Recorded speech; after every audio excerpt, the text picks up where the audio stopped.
Welcome to TeamSTEPPS training, strategies and tools to enhance performance and patient safety. Before we start this course, it is important to understand why patient safety is so important and how teamwork can make the difference between life and death. As you watch this video, ask yourself, could these two incidents have been avoided if effective teamwork had taken place? This course is about making sure that stories like this do not happen. I want to share with you the story of two very important, very real, and very loved faces in patient safety. One, the precious young face of my newborn son, Cal, and the other, the face of my late husband, Pat. Cal was born a healthy baby boy on March 23, 1995, in a large accredited hospital that delivers over 5,500 newborns a year. Cal was first noted to be jaundiced through visual assessment at 16 and a half hours old, but a bilirubin test was not done. Cal's skin was described to be jaundiced again through visual assessment when he was 23 hours old, but a bilirubin test was not done. Cal was discharged from the hospital when he was 36 hours old and was described as having head-to-toe jaundice, but a bilirubin test was not done. The information we received about jaundice was a simple brochure that never mentioned jaundice could cause brain damage. We were told to put Cal in the window for sunlight, not to worry, and to call the newborn nursery or our pediatrician if there are any changes in sleeping, eating, or any other behavior. On day 4, I called the newborn nursery and told them that Cal was still yellow, lethargic, and was feeding poorly. They asked me if I was a first-time mom, and then assured me there was no concern since sleepiness was to be expected. They told me to unwrap him and tickle his feet, and if that didn't work, to call the pediatrician. We immediately took Cal to the pediatrician, and he noted the jaundice by visual assessment again. A bilirubin test was not done. We were told to wait 24 hours to see if he would improve. We continued to call the pediatrician throughout the next 24 hours, reporting that our child was changing before our eyes. Yet we were repeatedly told not to worry and to wait for 24 hours.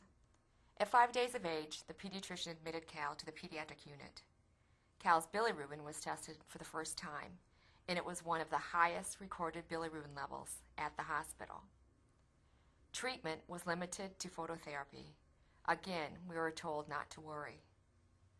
A resident did Cal's history and physical upon admission, and due to confusing chart entries, documented the wrong blood type for Cal. A blood incompatibility was ruled out.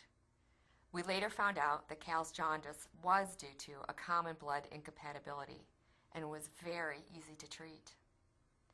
On day 6 in the afternoon, Cal had a high-pitched cry, respiratory distress, increased tone, and he started to arch his neck and back.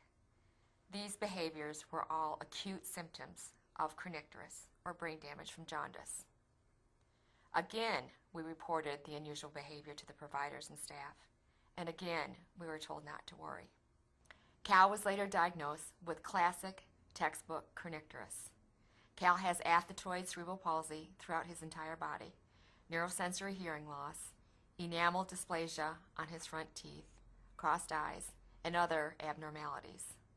Today, Cal cannot walk independently, his speech is impaired, he drools, and he has uncontrollable movements of his arms and legs.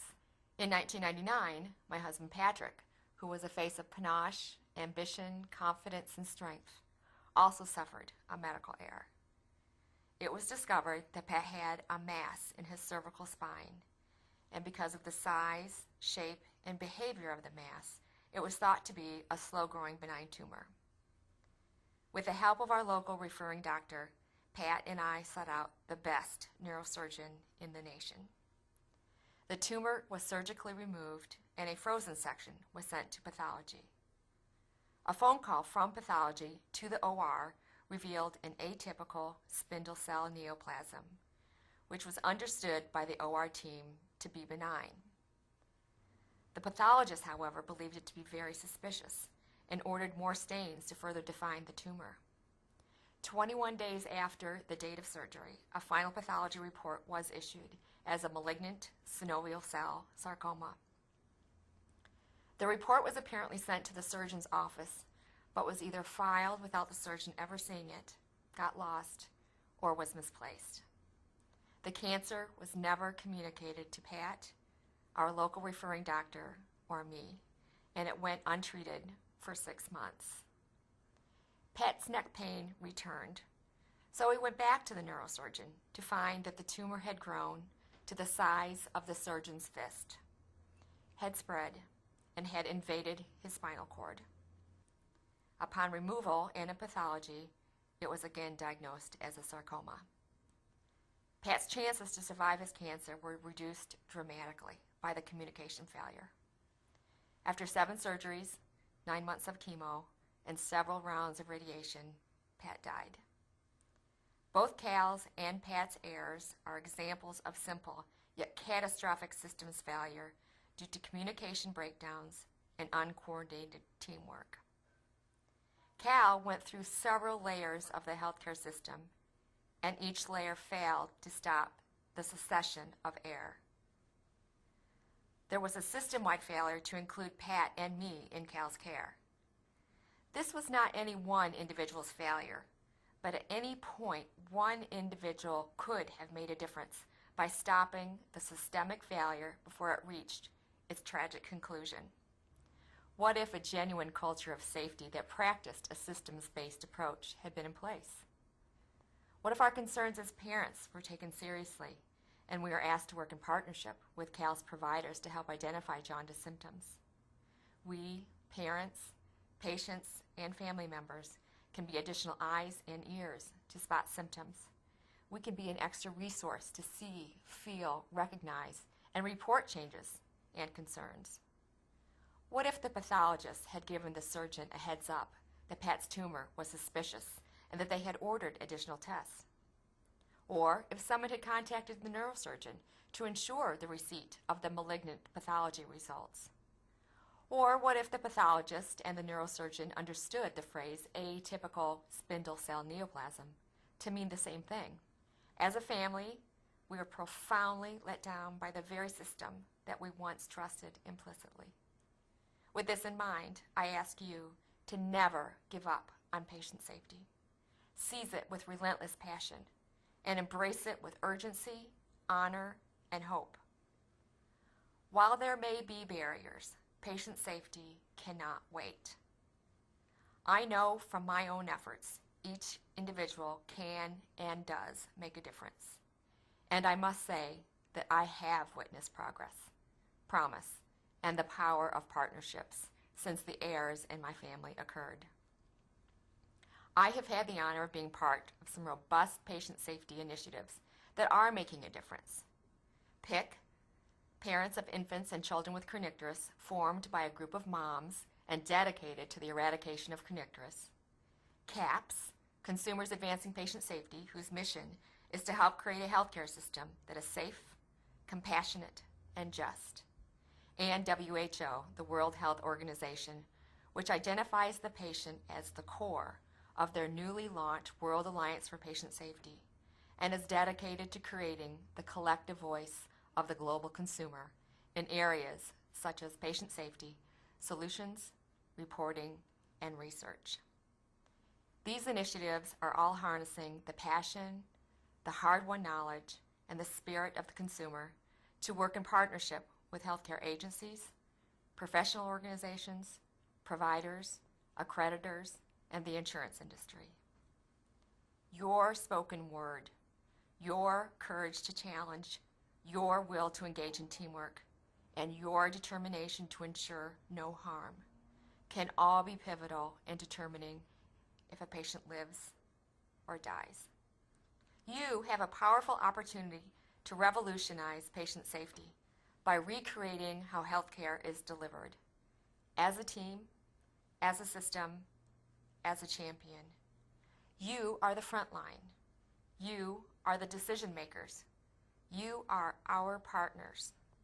You are not just an individual working in isolation, but the pillar and the cornerstone in patient safety.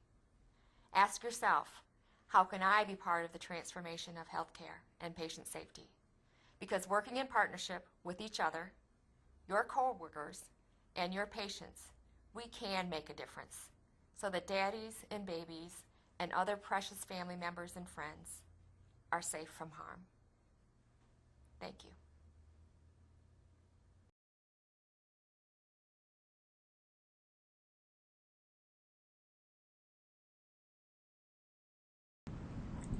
As you think about this video, ask yourself these questions.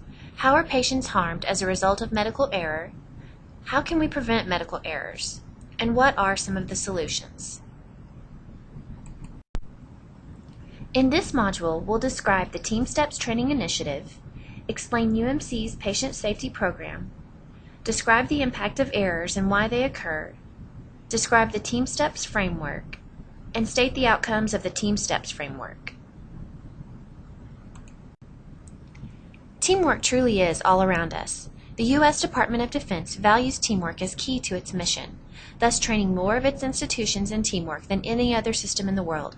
Patients across the world are safer in healthcare delivery systems where teamwork principles are practiced on a daily basis. Through implementing teamwork initiatives, organizations have found positive results. Several examples of the promising findings are: after team training, a 50% reduction in adverse outcomes based on the average scores after they were weighted for severity. After the implementation of an interdisciplinary communication tool to improve rounds, the average length of ICU stay were reduced by 50%. Operating rooms with staff that report having the most teamwork-aligned attitudes also have post-operative sepsis rates, less than half of those where staff perceive the environment as being poorly conducive to teamwork. The operating rooms with the highest rated teamwork climates also have post-operative sepsis rates, half of that of the AHRQ reported national average for the National Quality Indicator rate for post-operative sepsis, PSI 13. Teamwork and communication skills, more than previous surgical experience, determine how quickly medical personnel develop expertise in new technology, for example, robotics for minimally invasive cardiac surgery. Healthcare institutions that have effectively implemented a medical teamwork system have observed a decreased clinical error rate from 30.9% to 4.4%, along with an increase in positive attitudes toward teamwork, and a 27% reduction in nurse turnover. High reliability organizations are hazardous organizations which have comparatively rare occurrence of errors, but are at risk of catastrophic consequences when errors do occur. High reliability organizations have dramatically reduced accident rates and saved thousands of lives after implementing teamwork principles. Although the evidence is still evolving, these proven results to date and expert consensus recognize that teamwork plays a critical role in providing health care. The investment of resource is trivial compared with the overall expenditures in healthcare resulting from medical errors. TeamSTEPPS evolved through collaborating with multiple partners, with efforts led by the Department of Defense Patient Safety Program. Patient safety regulations related to teamwork practices are reviewed routinely to ensure that the TeamSTEPPS initiative offers solutions to meet these accrediting requirements. The evolution of TeamSTEPPS has been mapped out in relation to the patient safety movement. In conjunction with several federal agencies and high-performance teams, human factors, and crew resource management subject matter experts, several research organizations, medical and business schools, university healthcare systems, military treatment facilities, private corporations, hospitals, healthcare foundations, and community-based practices have contributed to the development of TeamSTEPPS. The insightful input of this team of experts is invaluable as we strive to strengthen a safety net for our patients, caregivers, and staff within the complex health systems. TeamSTEPPS stands for Team, Strategies, and Tools to Enhance Performance and Patient Safety. TeamSTEPPS focuses on specific skills supporting team performance principles, including training requirements, behavioral methods, human factors, and cultural change designed to improve quality and patient safety. Teamwork concepts are introduced that provide specific tools and strategies for improving communication and teamwork, reducing chance of error, and providing safer patient care. This course is based on evidence derived from teams working in high-risk environments, where the consequences of error are great. More than 25 years of research and evidence have been accumulated on teams and team performance in diverse areas. For example, aviation, the military, nuclear power, healthcare, business, and industry. TeamSTEPPS has evolved from research in these high-risk fields to the healthcare environment, a high-risk, high-stakes environment in which poor performance may lead to serious consequences or death. Based on research, we know what defines a team, what teamwork requires, how to train the team members, and how to manage team performance. Researchers have linked team training programs to improved attitudes, increased knowledge, and improved behavioral skills. As you can see, medical team research and training began 4 years before the onset of the patient safety movement. The integration of teamwork into healthcare by the DoD and forward-thinking researchers preceded the IOM report and regulatory requirements. In 1995, the first research project involving the emergency department was a multi-year initiative. The ED study, a multi-year DoD research project that introduced formal teamwork training based on aviation CRM training concepts, was applied to healthcare.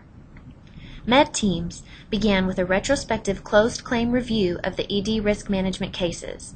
It was determined that 43% of errors resulted from problems with team coordination. In these cases, an effective team structure and caregivers trained in team behavior would have mitigated or prevented 79% of the identified failures. From 1999 to 2001, the Institute of Medicine report, To Err is Human, was published, drawing widespread attention from the government, media, and healthcare profession. As a response to the IOM report, President Clinton's executive memo on improving healthcare quality requested a report from the QUIC that stated, "Therefore, I hereby direct the Quality Interagency Coordination Task Force to report to me a set of recommendations on specific actions to improve healthcare outcomes and prevent medical errors in both the public and private sectors in a manner that is consistent with the strong privacy protections we have proposed." In 2003, the Joint Commission National Patient Safety Goal Requirements began in January with a strong focus on communication, with 3 of 7 national patient safety goals related to communication, including improved communication among the healthcare team. The Institute of Medicine releases the Patient Safety, Achieving a New Standard for Care. In 2004, the 100K Lives campaign was an initiative to engage U.S. hospitals in a commitment to implement changes in care proven to improve patient care and prevent avoidable deaths. The campaign was a success and exceeded 100K lives saved in June of 2006. This campaign enlisted thousands of hospitals across the country in a commitment to implement changes in care that have been proven to prevent avoidable deaths. The focus of the campaign included deploy rapid response teams at the first sign of patient decline, deliver reliable evidence-based care for acute myocardial infarction to prevent deaths from heart attack, prevent adverse drug events by implementing medication reconciliation, prevent central line infections by implementing a series of interdependent, scientifically grounded steps called the central line bundle, prevent surgical site infections by reliably delivering the correct perioperative care, prevent ventilator-associated pneumonia by implementing a series of interdependent, scientifically grounded steps called the ventilator bundle. In 2005, Patient Safety and Quality Improvement Act is signed, requiring the Department of Health and Human Services to establish a process for the voluntary and confidential reporting of medical errors to patient safety organizations. TeamSTEPPS pilot curriculum was developed and extensively field tested in 19 training sessions throughout the Department of Defense hospitals and clinics. Over 440 physicians, nurses, and technicians became instructors in 2005, with more than 5,000 participants trained by the instructors.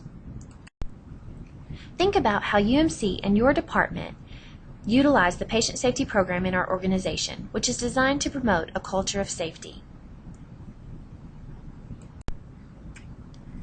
We will be covering 7 modules during the next few hours. Introduction, an overview and science of team performance beginning in aviation and migrating to healthcare. Team structure, the first step in implementing a teamwork system. It delineates fundamentals such as team size, membership, leadership, identification, and distribution. Leadership identifies key behaviors that leaders need for ensuring that teams perform effectively and attain desired outcomes. We will introduce brief, huddle, and debrief skills. Situation monitoring, to gain or maintain an accurate awareness or understanding of the situation in which the team is functioning. This results in situation awareness and ultimately a shared mental model among team members. Mutual support, backup behavior that allows teams to become self-correcting, distribute workload effectively, and regularly provide feedback. Introduce specific approaches to managing conflict. Each team member becomes a part of the safety net. Communication focuses on how to communicate effectively through standardized information exchange strategies such as SBAR, check back, call out, handoff, and checklists. In summary, pulling it all together, this module provides an opportunity for participants to review and analyze a video case study. A low-fidelity simulation is then conducted by different groups. This simulation incorporates the various teamwork skills previously introduced. The science of human factors recognizes that a majority of these errors still affect units that are effectively practicing teamwork. However, in effective teams, mistakes are caught, addressed, and resolved before they compromise patient safety. Here are some examples. Excessive professional courtesy, giving someone of higher rank or status too much respect or deference so that it affects the level of health care they receive. It may also occur among team members having higher rank or status, resulting in a hesitancy of team members to point out deficiencies in performance. The halo effect. This occurs when someone else's great reputation or extensive experience clouds our judgment. Passenger syndrome. Team members experience the passenger syndrome, or just along for the ride, when they abdicate responsibility because they believe someone else is in charge. Hidden agenda. When a team member makes suggestions or decisions on information or desires of which the remainder of the team may be unaware. An example of hidden agenda is a person's strong desire to get off work early or avoid a procedure in which they are poorly trained. Complacency. When individuals and/or teams become comfortable with the most routine to the most difficult or critical tasks. This becomes a hazard when individuals and teams lose their vigilance and situation awareness. High-risk phase.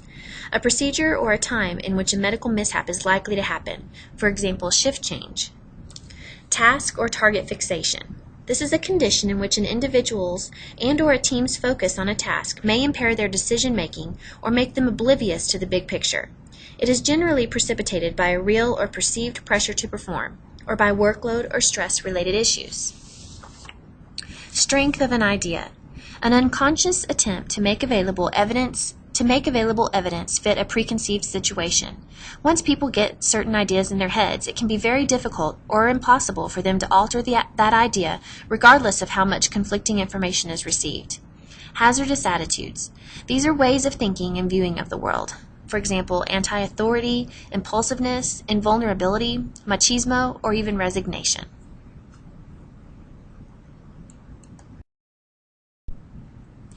Public reaction to the problem of medical errors reached a critical mass during the 1999 publication of To Err is Human, which concluded that medical errors cause up to 98,000 deaths annually. This report generated a demand for action that was headed by the government, the media, and the healthcare profession.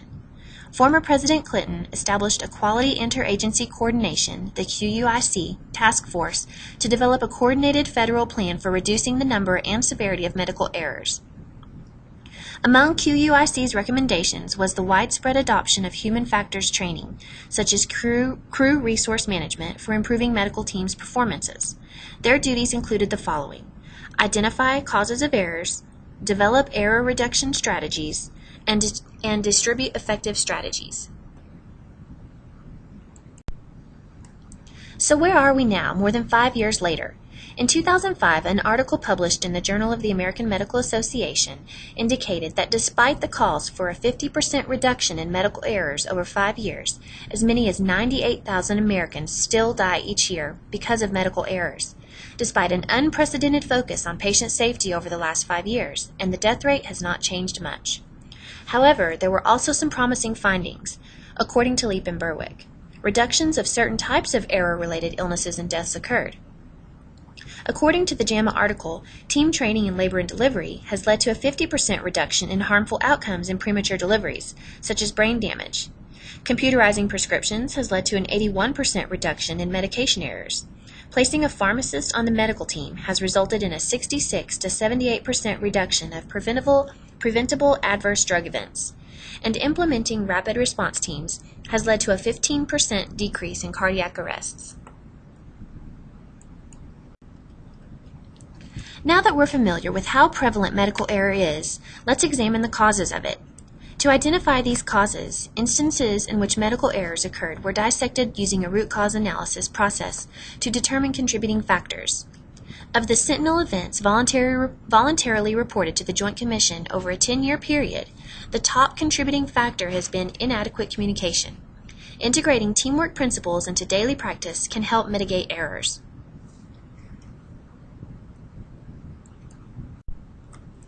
TeamSTEPPS is composed of 4 teachable, learnable skills: leadership, mutual support, situation monitoring, and communication, the core of the TeamSTEPPS model. The red arrow depicts a two-way dynamic interplay between the 4 skills and the team-related outcomes. Interaction between the outcomes and skills is the basis of team striving to deliver safe, quality care. Encircling the 4 skills is the patient care team, which not only represents the patient and direct caregivers, but those who play a supportive role within the healthcare delivery system. Team competencies required for a high-performing team can be grouped into the categories of knowledge, skills, and attitudes. Team-related knowledge results in a shared mental model. Attitude results in mutual trust and team orientation. Adaptability, accuracy, productivity, efficiency, and safety are the outcome of a high-performing team. TeamSTEPPS is an evidence-based framework to optimize team performance across the healthcare delivery system. Team members possessing strong leadership, situation monitoring, mutual support, and communication skills typically yield important team outcomes. The interrelationships are the foundation of a strong continuous improvement model. The knowledge, skills, and attitudes of teamwork will complement clinical excellence and improve patient outcomes by utilizing feedback cycles and clearly defined tools to communicate, plan, and deliver better quality care. Knowledge. Teams that consist of team members with strong leadership, situation monitoring, mutual support, and communication capabilities yield important team outcomes, like a shared awareness about what is going on with the team and progress towards its goal. Team members will also be familiar with the roles and responsibilities of their teammates. Attitudes. When you work in teams in which the members possess good leadership, situation monitoring, mutual support, and communication skills, team members are more likely to have a positive experience. You will enjoy working in teams and trust the intentions of your teammates. Performance. You'll be able to adapt to changes in the plan of care. Team members will know when and how to back each other up. You'll be more efficient in providing care, and you will have a plan. You will know what to do and who is supposed to do what and how they are supposed to do it. Finally, your team will be safer, allowing the team to more readily identify and correct errors if they occur. No amount of teamwork can compensate for clinical or technical proficiency. The foundation of teamwork builds on technical proficiency and protocol compliance.